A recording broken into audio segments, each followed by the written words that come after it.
ao programa Hora do Estudo Bíblico, com o doutor e professor Lehmann Strauss. Este estudo é o resultado do tempo pessoal com o Senhor, da experiência de ministério pastoral e das conferências bíblicas do Dr. Lehmann Strauss, que nos instrui e encoraja com o ensino da Palavra de Deus. Agora com você, Hora do Estudo Bíblico, na apresentação de Aurélio Campos. Bem-vindo ao programa Hora de Estudo Bíblico. É uma alegria e um prazer representar o Senhor Jesus e ministrar a Palavra de Deus para você. Quero agradecer por aqueles que têm orado e sustentado este ministério.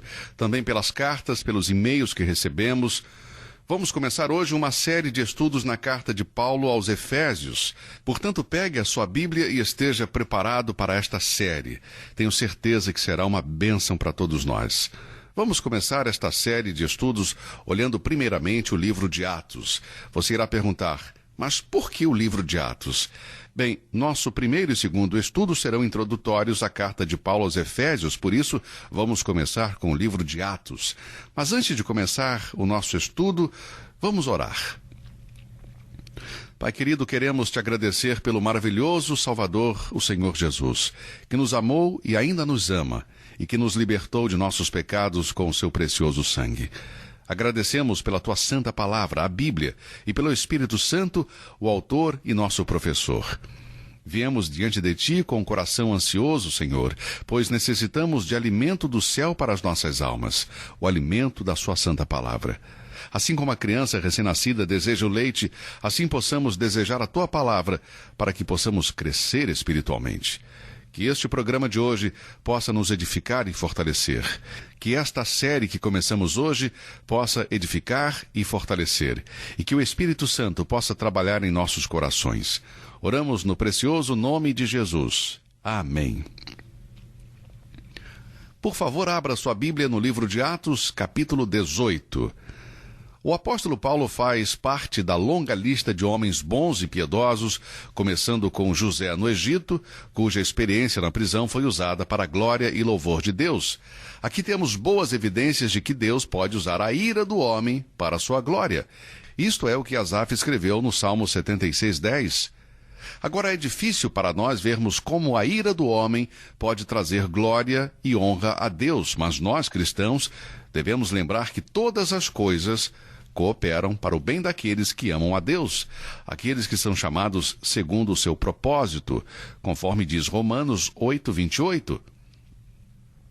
Às vezes as coisas dão errado e desistimos, levantando os braços em desespero, mas nos esquecemos de que Deus está no trono e até mesmo a ira do homem pode servir para a sua glória e louvor.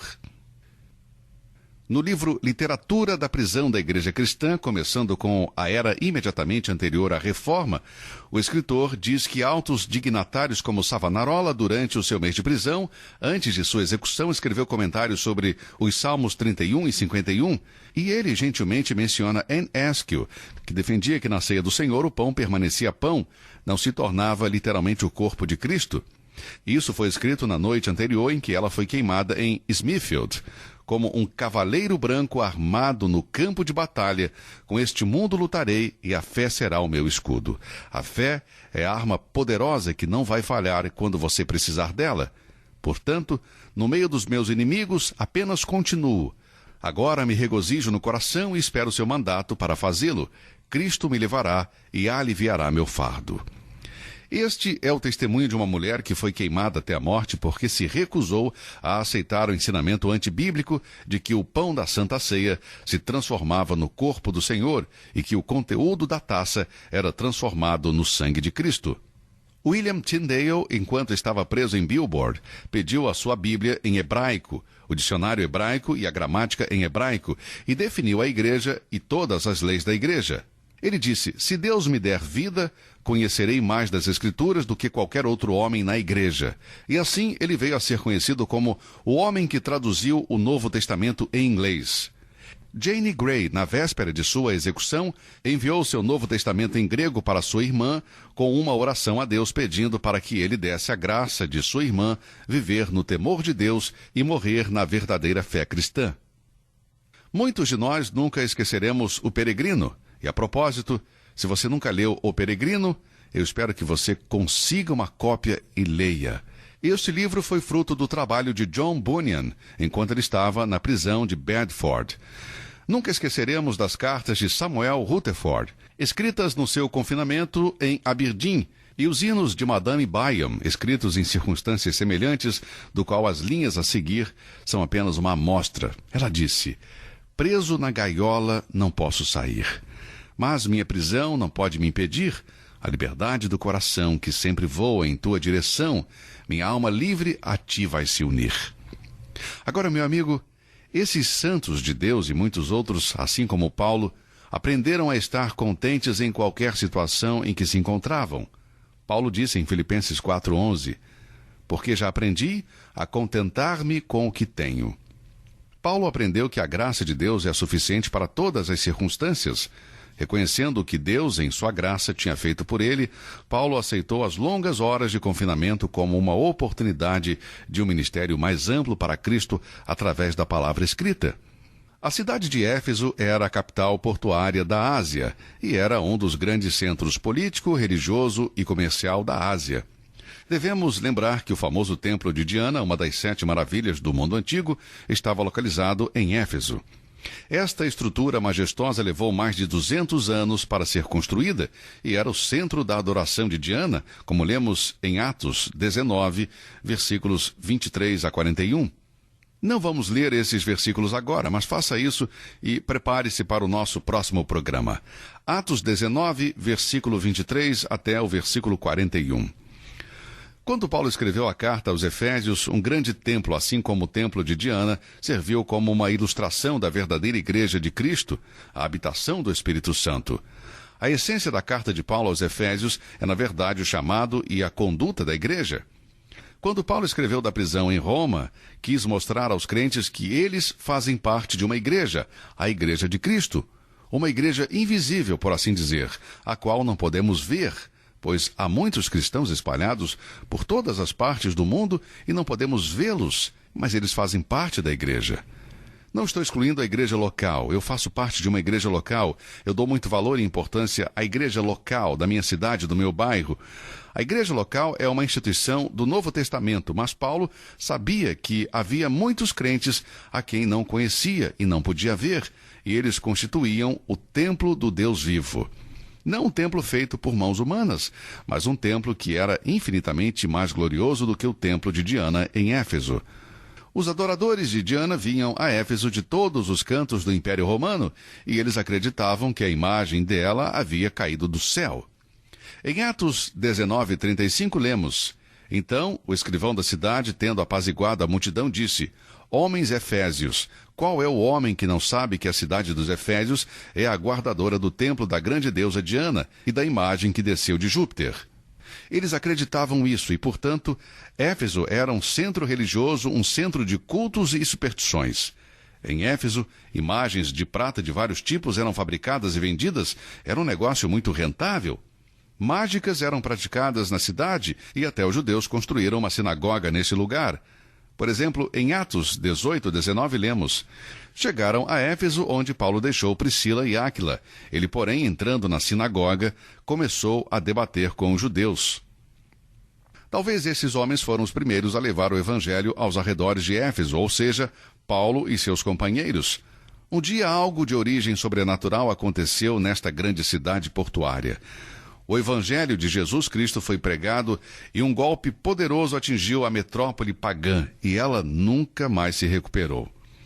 Vamos ver como a visita de Paulo foi a base desta obra e como o evangelho de Cristo foi uma dinamite naquele lugar. Paulo disse: porque eu não me envergonho do evangelho de Cristo, pois ele é o poder, a dinamite de Deus para todos os que creem. Vamos ver nesta série de estudos como a chegada do Evangelho a essa cidade pagã, o berço de rituais e religiões modernas dos seus dias, levou o povo a Deus por causa do poder do Evangelho de Cristo. Não podemos ser dogmáticos em todos os detalhes ao afirmar quando e por quem a igreja de Éfeso foi fundada. Existem várias possibilidades. Primeiro, no dia de Pentecostes, em Atos 2, quando o Espírito Santo desceu com poder, 17 nacionalidades estavam representadas e havia entre eles homens e mulheres da Ásia, da qual Éfeso era a capital. Lemos isso em Atos 2, versículo 9. Provavelmente alguns desses homens que estavam naquele dia, em Jerusalém, foram os primeiros a levar o evangelho para a cidade de Éfeso. Em segundo lugar, há a possibilidade de que a visita de Paulo a Éfeso, em seu retorno da Europa, durante sua segunda viagem missionária, foi a ocasião para a fundação da igreja em Éfeso. Não sabemos se neste momento Paulo fundou a igreja, mas sabemos que ele entrou na sinagoga e debateu com os judeus. Embora ele não tinha ficado muito tempo na cidade, deixou Priscila e Áquila, que eram cristãos bem capacitados, permanecerem ali. Portanto, nós temos essa segunda possibilidade de que Paulo fundou a igreja durante a sua visita. A terceira contribuição da verdade cristã para Éfeso foi através de Apolo. Ele era um judeu de Alexandria que visitou a cidade, que falava e ensinava diligentemente as coisas do Senhor. Por exemplo, em Atos 18, versículo 24, lemos: E chegou a Éfeso um certo judeu chamado Apolo, natural de Alexandria, homem eloquente e poderoso nas Escrituras. Portanto, temos três possibilidades de como foi fundada a igreja em Éfeso. Em primeiro lugar, aqueles que vieram de Jerusalém. Em segundo, o apóstolo Paulo como um instrumento. E em terceiro, Apolo, homem eloquente e professor das Escrituras. De que maneira a semente da palavra de Deus foi plantada pela primeira vez em Éfeso? Não podemos ter certeza, mas eu posso ter certeza de que os 3 anos que Paulo ficou em Éfeso, conforme registrado em Atos 20 e 31, causou uma impressão profunda e duradoura sobre as pessoas que ali viviam.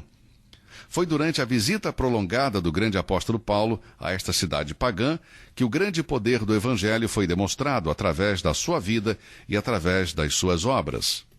Quando Paulo chegou a Éfeso, ele encontrou alguns discípulos. Vemos isso em Atos 19, versículo 1, onde lemos: E sucedeu que, enquanto Apolo estava em Corinto, Paulo, tendo passado por todas as regiões superiores, chegou a Éfeso, e achando ali alguns discípulos. Mas quando Paulo chegou e encontrou estes discípulos, descobriu que eles eram seguidores de Cristo, que tinham recebido os ensinamentos de João Batista, mas eram ignorantes quanto à mensagem completa do Evangelho e desconheciam a pessoa e a obra do Espírito Santo. Agora, quando eu digo ignorantes, não falo no sentido pejorativo, apenas quero dizer que eles tinham falta de conhecimento. Isso é o que a palavra ignorância significa, falta de conhecimento. Eles não entendiam. Eu sou ignorante em muitas coisas da Bíblia, isto é, me falta conhecimento. Eram 12 discípulos e Paulo rapidamente percebeu sua falta de compreensão e então lhes fez 2 perguntas. A primeira está em Atos 19, 2. Disse-lhes: Recebestes vós já o Espírito Santo quando crestes? O que ele queria saber é se eles realmente nasceram de novo. Como você pode ver, a pergunta deles foi uma indicação precisa de que Paulo tinha uma visão correta sobre o assunto, porque eles disseram: Não, nem sequer ouvimos que existe o Espírito Santo. A condição dos crentes em Éfeso é muito próximo ao de alguns membros da igreja hoje em dia. Eles têm uma crença intelectual, não uma crença para a salvação, porque eles não tiveram a experiência genuína de regeneração pelo poder do Espírito Santo. Amado ouvinte, existem pessoas assim em nossas igrejas no dia de hoje. Pessoas que acreditam intelectualmente e academicamente na pessoa de Jesus Cristo. Eles creem na obra de Cristo e têm um conhecimento do que a Bíblia diz sobre Cristo. Pense, por exemplo, nas muitas pessoas que podem regularmente recitar ou repetir o credo apostólico. Creio em Deus Pai Todo-Poderoso, Criador do céu e da terra. Creio em Jesus Cristo, seu único Filho, nosso Senhor, o qual foi concebido por obra do Espírito Santo, nasceu da Virgem Maria, padeceu sob o poder de Pôncio Pilatos, foi crucificado, morto e sepultado, ressurgiu dos mortos ao 3º dia. Agora, amigo, este é um bom credo, contém boa doutrina, mas por favor me escute quando eu digo que é possível uma pessoa ficar em pé no domingo na igreja, recitar esse credo e ainda assim não ser salvo e acabar terminando no inferno. É possível que alguém tenha uma fé intelectual nos fatos históricos do cristianismo e não ter nascido de novo. Esta foi a condição que Paulo descobriu ali em Éfeso. Esse pequeno grupo de homens havia perdido o real significado de Pentecostes. A condição desses cristãos em Éfeso se assemelha ao de algumas pessoas hoje em dia. Eles tinham uma crença que não os levava à salvação. Bem, talvez alguns dos meus ouvintes discordam de mim e dizem que aqueles discípulos eram salvos. Mas, amigos, certamente o fundamento da fé e o batismo deles não era na obra redentora de Jesus Cristo, que veio e morreu na cruz do Calvário para o perdão dos nossos pecados e ressuscitou dos mortos. Eles não conheciam o evangelho puro da graça e que o Espírito Santo é a pessoa que salva o homem quando ele entrega sua vida ao Senhor Jesus. Paulo percebeu que não poderia construir a igreja de Éfeso com material tão frágil. E deixe-me dizer uma coisa, amigo, nós também não. Não é suficiente introduzir alguém à igreja apenas pela sua afirmação de que ele acredita em Jesus Cristo. A presença do Espírito Santo na vida de uma pessoa é a prova do verdadeiro cristianismo. Romanos 8:9 diz: "E se alguém não tem o Espírito de Cristo, não é dele." Um evangelho fragmentado é um evangelho perigoso, é um evangelho diferente, totalmente diferente do evangelho da graça pura que encontramos na palavra de Deus. Deixe-me ler novamente Romanos 8:9. "Mas, se alguém não tem o Espírito de Cristo, esse tal não é dele." Várias vezes você já me ouviu fazer referências a pessoas que perguntam para cristãos se eles já receberam o Espírito Santo ou se eles já tiveram o batismo do Espírito Santo. Amigo, você não pode ser salvo sem o Espírito Santo. Não pode ser salvo sem o batismo do Espírito Santo. 1 Coríntios 12:13 diz: "Pois todos nós fomos batizados em um Espírito, formando um corpo." Se você nasceu de novo, você tem o Espírito Santo. Portanto, dessa maneira, Paulo estava tentando saber se esses discípulos de João Batista haviam nascido de novo. Paulo não estava sendo rude ou crítico, ele não estava sendo desagradável, ele estava ansioso para ajudar os efésios. Então ele faz a segunda pergunta em Atos 19:3. "Em que sois batizados então?" E eles disseram: "No batismo de João." Observe que ele não perguntou se eles haviam sido batizados. A resposta insatisfatória à primeira pergunta levantou suspeitas em sua mente sobre o batismo deles. O que levou a perguntar sobre o batismo? Bem, eu vejo uma possível resposta que é altamente provável. Paulo não podia conceber que alguém tivesse recebido o verdadeiro batismo cristão e ser tão ignorante sobre o novo nascimento. Se eles tivessem recebido o verdadeiro batismo cristão, eles deveriam saber algo sobre o Evangelho e seu poder para salvar. Agora, querido ouvinte, não podemos e nem devemos culpar esses discípulos por sua ignorância. Eles não tinham conhecimento. Sem dúvida, eles estavam dispostos a aprender, mas eles tinham sido ensinados por Apolo, que apesar de ser um homem eloquente e poderoso nas Escrituras, conhecia apenas o batismo de João. Agora vamos voltar para Atos 18 e ler os versículos 24 e 25. "E chegou a Éfeso um certo judeu chamado Apolo, natural de Alexandria, homem eloquente e poderoso nas Escrituras. Este era instruído no caminho do Senhor e fervoroso de espírito, falava e ensinava diligentemente as coisas do Senhor, conhecendo somente o batismo de João." Todo o conhecimento deste homem, com toda a sua eloquência, com todo o seu fervor, com toda a sua diligência, ele não conhecia completamente a verdade da obra consumada de Cristo, que morreu, ressuscitou e voltou para o céu. Não devemos nos surpreender com isso naqueles dias de Apolo, afinal a Bíblia ainda não tinha sido escrita. O Antigo Testamento estava escrito, mas o Novo Testamento estava no processo de ser escrito. Paulo não tinha escrito Efésios ainda, portanto, podemos ver que eles não tinham pleno conhecimento. Eles não conheciam algumas grandes verdades que nós hoje em dia conhecemos porque agora nós temos a Bíblia. Apolo ensinou um batismo preparatório para guiá-los ao arrependimento. Este era um batismo que olhava para a vinda de Cristo, enquanto o batismo cristão olha para trás, para o fato de que ele já veio. Ele olha para o que o nosso Salvador já cumpriu, seu nascimento virginal, sua vida virtuosa, sua morte vicária, sua ressurreição vitoriosa, sua ascensão e seu ministério de intercessão. Amigo ouvinte, hoje em dia, quando somos batizados, nosso batismo olha para a obra consumada do Senhor Jesus, mas os discípulos de João, batizados por João, olhavam ansiosamente para a vinda do Messias. Cristo ainda não tinha vindo e morrido. O batismo cristão é a identificação dos verdadeiros filhos de Deus com o seu Senhor, em sua morte, sepultamento e ressurreição. Por fim, o resultado dos esforços de Paulo é colocado nestas palavras em Atos 19:5. Quando ouviram isso, eles foram batizados em nome do Senhor Jesus. Eu pessoalmente fico impressionado com muitos que têm sido privados da verdade do Evangelho, se submetendo a certas regras ou tradições, como o batismo infantil, a confirmação e outros. Talvez você tenha aceitado Jesus Cristo, mas foi batizado antes de sua conversão. Convido você a olhar de perto esta questão, querido amigo. Muitas pessoas me perguntam se eles deveriam ser batizados novamente.